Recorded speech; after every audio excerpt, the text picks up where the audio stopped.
اعوذ باللہ من الشیطان الرجیم بسم اللہ الرحمن الرحیم سورہ آل عمران بسم اللہ الرحمن الرحیم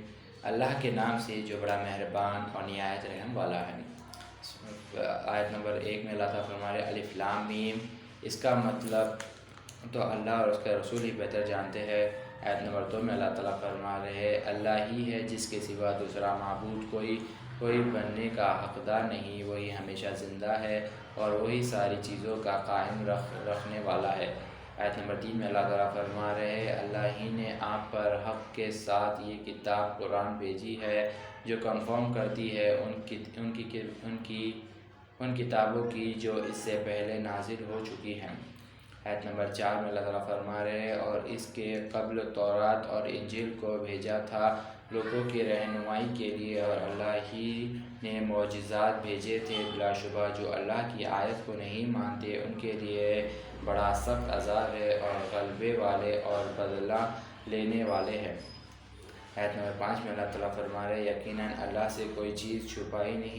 چھپی نہیں، چاہے آسمان میں ہو یا زمین میں ہو۔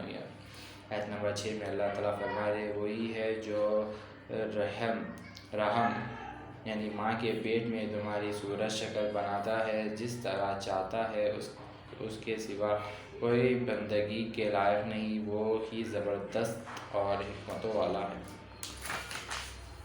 آیت نمبر 7 میں اللہ تعالیٰ فرماتے ہیں وہی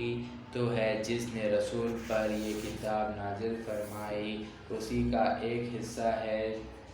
وہ آیت جن کے معنی واضح ہے، اور یہی آیت اس کتاب کا اصلی مدار ہے، دوسری آیت مشتبہ ہے۔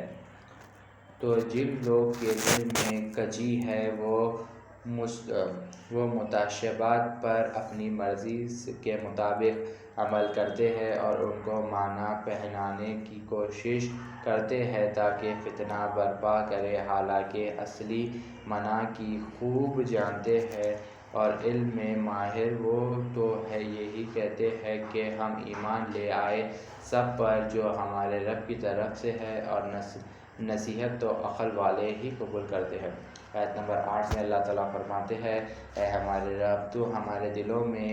خرابی نہ پیدا کر، ہمیں ہدایت بخشنے کے بعد اپنے خاص رحمت سے نواز دے، تو بڑا عطا فرمانے والا ہے۔ آیت نمبر 9 میں اللہ تعالیٰ فرماتے ہیں اے ہمارے رب تو یقیناً لوگوں کو ایک دن جمع کرنے والا ہے جس میں کوئی شک نہیں، اللہ تعالیٰ وعدہ خلافی نہیں کرتے۔ آیت نمبر 10 میں اللہ تعالیٰ فرماتے ہیں کافروں کو ان کے مال و اولاد اللہ کے عذاب سے چھڑانے میں کچھ کام نہیں آئیں گے، یہ تو جہنم کا ایندھن یعنی فیول ہے۔ آیت نمبر 11 میں اللہ تعالیٰ فرما رہے ہیں جیسے آل فرعون کا حال ہوا اور ان کا جو ان سے پہلے لوگوں نے ہماری آیتوں کو جھٹلایا، پھر اللہ نے ان کو ان کے گناہ میں پکڑ لیا اور اللہ سخت عذاب دینے والا ہے۔ آیت نمبر 12 میں اللہ تعالیٰ فرما رہے کافروں سے کہہ دیجیے کہ تم مغلوب کیے جاؤ گے اور جہنم کی طرف جمع کیے جاؤ گے اور وہ برا ٹھکانہ ہے۔ آیت نمبر 13 میں اللہ تعالیٰ فرما رہے تمہارے لیے یہ نشانیاں بھی جب دو گروہ آپس میں جنگ کرتے تھے یعنی جنگ بدر، ایک جماعت اللہ کی راہ میں لڑ رہی تھی یعنی جو مسلمانوں کی تھی، اور دوسری جماعت کافروں کی تھی، ان کے گروہ مسلمانوں سے زیادہ تھے، وہ ان کو اپنی آنکھوں سے دیکھ رہے تھے۔ اللہ جسے چاہتا ہے اپنی مدد سے قوت دیتا ہے، بصیرت والوں کے لیے اس میں بڑا لیسن ہے۔ آیت نمبر 14 میں اللہ تعالیٰ فرما رہے ہیں لوگوں کے لیے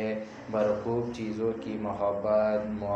موزن کی گئی ہے، جیسے عورتیں، بیٹے، سونے اور چاندی کے بڑے بڑے ڈھیر، نشان لگے ہوئے گھوڑے اور مویشی یعنی چار پاؤں والے جانور، اور کھیتی، یہ سب دنیا کی زندگی کے سامان ہیں اور اللہ کے پاس تو بہت ہی اچھا ٹھکانہ ہے۔ یعنی مویشی یعنی چار پاؤں والے جانور جو گھاس کھاتے ہیں۔ لوگوں کے لیے یہ مرغوب چیزوں کی محبت یعنی جیسے کہ عورتیں، بیٹے، سونا چاندی اور بڑے بڑے ڈھیر اور بڑے بڑے ڈھیر نشان ور لگے ہوئے گھوڑے اور مشین چاپا والے جلوہ اور کھیتی، یہ سب دنیا کی زندگی کے سامان ہیں۔ اللہ کے پاس تو بہت ہی اچھا ٹھکانہ ہے، یہ سب خالی دنیا کے واسطے ہے، اس سے بھی اچھا سامان اللہ تعالیٰ کے پاس ہے۔ اللہ تعالیٰ آیت نمبر 15 میں اللہ تعالیٰ فرما رہے ہیں، اے رسول صلی اللہ علیہ وآلہ وسلم، ان سے کہہ دو کہ کیا میں تم کو ایسی چیز بتاؤں جو ان چیزوں سے کہیں بہتر ہو؟ جو اللہ سے ڈرتے ہیں ان کے لیے رب کے پاس باغات ہیں جن کے نیچے نہریں بہہ رہی ہیں، ان میں وہ ہمیشہ رہیں گے، اور پاکیزہ عورتیں ہیں، اور سب سے بڑھ کر یہ اللہ کی رضا ہے، اور اللہ اپنے نیک بندوں کو خوب دیکھ رہا ہے۔ آیت نمبر 16 میں اللہ تعالیٰ فرماتے ہیں، جو اللہ سے کہتے ہیں کہ اے ہمارے رب، ہم ایمان لائے تو آپ ہمارے گناہ معاف فرما دیجئے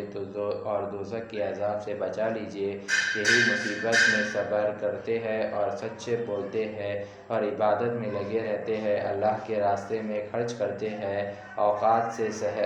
سحر